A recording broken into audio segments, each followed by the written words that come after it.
بسم اللہ الرحمن الرحیم سیرت النبی صلی اللہ علیہ وسلم درس نمبر 41 واقعہ صلح حدیبیہ۔ صلح حدیبیہ قرآن پاک نے اس کو فتح مبین قرار دیا ہے، اور چونکہ اسی سے اسلام کی آئندہ کامیابیوں کی بنیاد پڑی، اسی لیے قرآن پاک اس کو فتح مبین کہتا ہے۔ اور یہ واقعہ یوں پیش آیا کہ سن 6 ہجری میں شوال میں رسول اللہ صلی اللہ علیہ وسلم نے خواب دیکھا کہ میں صحابہ کے کرام کے ساتھ مکہ مکرمہ گیا ہوں اور ہم وہاں پر عمرہ کر رہے ہیں، اور بیت اللہ کی چابی بھی آپ صلی اللہ علیہ وسلم نے دیکھی کہ میرے پاس ہے۔ آپ نے اپنے خواب کو صحابہ کے سامنے ذکر کیا۔ صحابہ کرام اور خاص طور پر مہاجرین، جن کی پیدائش اور سب مکے میں تھی اور کافی عرصہ ہو چکا تھا، 6 سال تقریباً وہ مکے سے دور تھے، تو وہ جو محبت تھی جو ان کے دل میں رچی بسی ہوئی تھی وہ ستانے لگی، تو انہوں نے فوراً بے قرار ہو کر کہا کہ یا رسول اللہ، ہمیں عمرے کے لیے جانا چاہیے۔ پیغمبر کا خواب اگرچہ وہی ہوتا ہے، لیکن رسول اللہ صلی اللہ علیہ وسلم کو اس خواب میں وقت کی تعین نہیں کی گئی تھی کہ یہ اس سال ہے یا کس سال ہے۔ غرض آپ صلی اللہ علیہ وسلم نے صحابہ کرام کے جذبات کو دیکھ کر تیاری کا حکم دیا۔ یکم ذی قعدہ سن 6 ہجری کو تقریباً 1400 صحابہ کرام آپ کے ساتھ تھے، اور ام المؤمنین حضرت ام سلمہ رضی اللہ تعالی عنہا آپ کے ساتھ تھی۔ آپ مکے کی طرف روانہ ہوئے۔ ذوالحلیفہ کے مقام پر آپ صلی اللہ علیہ وسلم نے اور صحابہ کرام نے احرام باندھا، جو میقات ہے، جانوروں کے گلوں میں قلادے ڈالے، اور ایک صحابی کو معلومات کے لیے آپ صلی اللہ علیہ وسلم نے آگے بھیج دیا کہ ہمارے آنے کی خبر مشرکین کو ہے یا نہیں ہے۔ قاصد نے آ کر اطلاع دی کہ مشرکین کو اطلاع ہو چکی ہے، اور انہوں نے خالد بن ولید کو ایک دستہ دے کر قراء الغمیم کے علاقے میں کھڑا کر دیا ہے کہ اگر آپ وہاں پر پہنچے صحابہ کے ساتھ تو وہ آپ کو روکے اور آپ کے ساتھ جنگ کرے۔ نبی اکرم صلی اللہ علیہ وسلم تو عمرے کے ارادے سے جا رہے تھے، لڑائی کرنا تو مقصد ہی نہیں تھا۔ آپ نے اس راستے کو ہی تبدیل کر دیا، قراء الغمیم والے راستے کو، اور دوسرا راستہ اختیار کیا، اور رسول اللہ صلی اللہ علیہ وسلم حدیبیہ کے مقام پر پہنچ گئے۔ خالد بن ولید چونکہ انتظار میں تھے، جب ان کو معلوم ہوا کہ لشکر نے راستہ تبدیل کر دیا ہے تو فوراً اپنے لشکر کو لے کر مکہ مکرمہ پر پہنچے اور مشرکین کو اطلاع دی کہ آپ صلی اللہ علیہ وسلم قریب آ رہے ہیں۔ نبی اکرم صلی اللہ علیہ وسلم کو یہ تو خدشہ تھا کہ قریش لازمی مزاحمت کریں گے، اس لیے آپ نے مکے سے کچھ فاصلے پر حدیبیہ مقام پر قیام فرمایا، جہاں ایک کنواں بھی تھا، اور اس درمیان میں آگے اس میں ایک معجزہ بھی پیش آیا کہ جب پڑاؤ ڈالا گیا تو پانی کم تھا، اس میں استعمال کرتے ہی پانی ختم ہو گیا اس کنویں کا، تو صحابہ کرام نے ذکر کیا کہ پانی نہیں ہے۔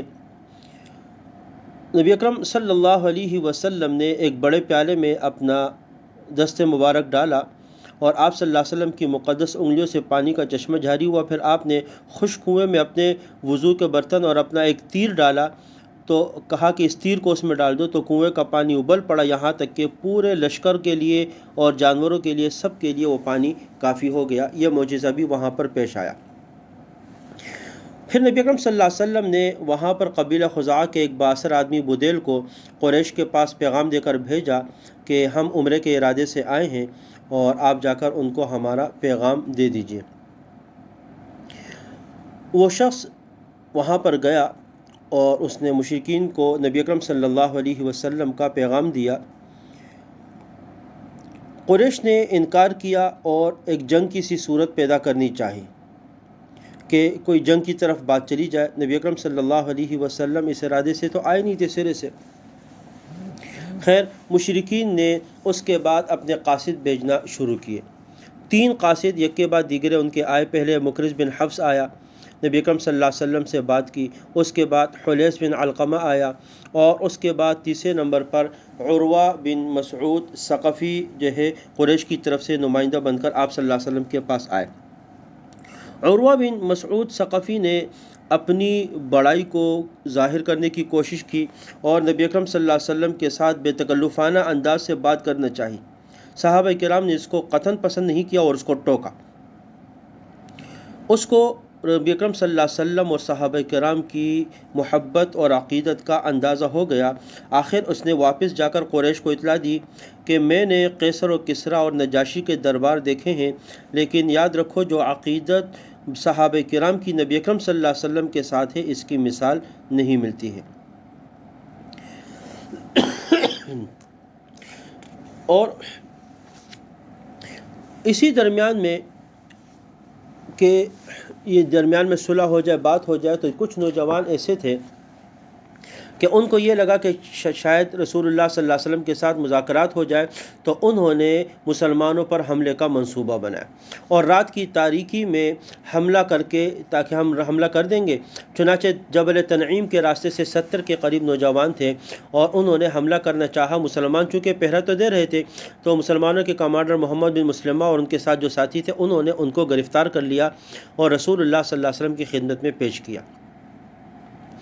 نبی اکرم صلی اللہ علیہ وسلم نے ان کو تو رہا کر دیا، اور کفار کی جو غلط فہمیاں تھی یا ان کے ذہنوں میں جو بھی بات تھی ان کو دور کرنے کے لیے رسول اللہ صلی اللہ علیہ وسلم نے صحابہ کرام میں سے حضرت عثمان رضی اللہ تعالی عنہ کو ان کے پاس بھیجا کہ آپ جائیں اور قریش کے ساتھ بات کریں۔ انہوں نے قریش کو نبی اکرم صلی اللہ علیہ وسلم کا پیغام پہنچایا کہ ہم عمرے کے ارادے سے آئے ہیں۔ حضرت عثمان رضی اللہ تعالی عنہ اپنی مالداری، سخاوت کی وجہ سے اور آپ کا قبیلہ بھی چونکہ وہاں موجود تھا اس کی حمایت کی وجہ سے قریش کی نگاہوں میں انتہائی محترم تھے، اس لیے کفار نے ان سے کہا کہ اگر آپ عمرہ کرنا چاہتے ہیں، آپ کو اجازت ہے، آپ عمرہ کر لیں۔ حضرت عثمان رضی اللہ تعالی عنہ فرمایا کہ میں رسول اللہ صلی اللہ علیہ وسلم کے ساتھ آیا ہوں اور عمرہ بھی تبھی کروں گا کہ جب نبی اکرم صلی اللہ علیہ وسلم ساتھ ہوں گے۔ ابھی حضرت عثمان رضی اللہ تعالی عنہ کی وہاں بات ہی چل رہی تھی کہ یہ بات پھیل گئی کہ مشرکین نے حضرت عثمان رضی اللہ تعالی عنہ کو مکے میں قتل کر دیا ہے۔ نبی اکرم صلی اللہ علیہ وسلم کو جب یہ خبر پہنچی تو آپ کو بہت زیادہ صدمہ ہوا اور آپ نے لشکر میں یہ بات کہی تھی کہ عثمان کے خون کا بدلہ لینا فرض بنتا ہے ہم پر، اور پھر آپ نے کیکر کے ایک درخت کے نیچے بیٹھ کر صحابہ کرام سے بیعت لی، جس کا قرآن پاک میں ذکر بھی ہے، لقد رضی اللہ عن المؤمنین اذ یبایعونک تحت الشجرہ۔ اللہ تبارک و تعالیٰ ایمان والوں سے خوش ہو گیا جب وہ درخت کے نیچے آپ صلی اللہ علیہ وسلم سے بیعت کر رہے تھے۔ آپ صلی اللہ علیہ وسلم صحابہ آ رہے تھے اور آپ کے ہاتھ پر بیعت کر رہے تھے۔ نبی اکرم صلی اللہ علیہ وسلم نے آخر میں اپنا دایاں ہاتھ اپنے بائیں ہاتھ پر مارا اور فرمایا کہ یہ عثمان کی طرف سے بیعت ہے۔ بعد میں پھر یہ افواہ غلط ثابت ہوئی اور حضرت عثمان رضی اللہ تعالی عنہ خیریت کے ساتھ تھے۔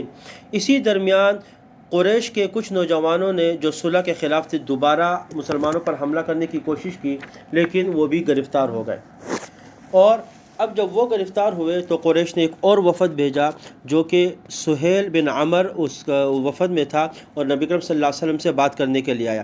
رسول اللہ صلی اللہ علیہ وسلم نے جب سہیل کو آتے دیکھا تو آپ نے اس کے نام سے نیکفالی کرتے ہوئے فرمایا کہ اب معاملہ آسان ہو گیا، کیونکہ سہیل کا نام ہی آسانی ہے، مطلب ہے سہیل نے پہلے تو اپنے گرفتار لوگوں کی رہائی کی بات کی جو نوجوان حملہ کرنا چاہ رہے تھے، تو نبی اکرم صلی اللہ علیہ وسلم نے اس کے بدلے اپنے ساتھیوں کی رہائی کا مطالبہ کیا۔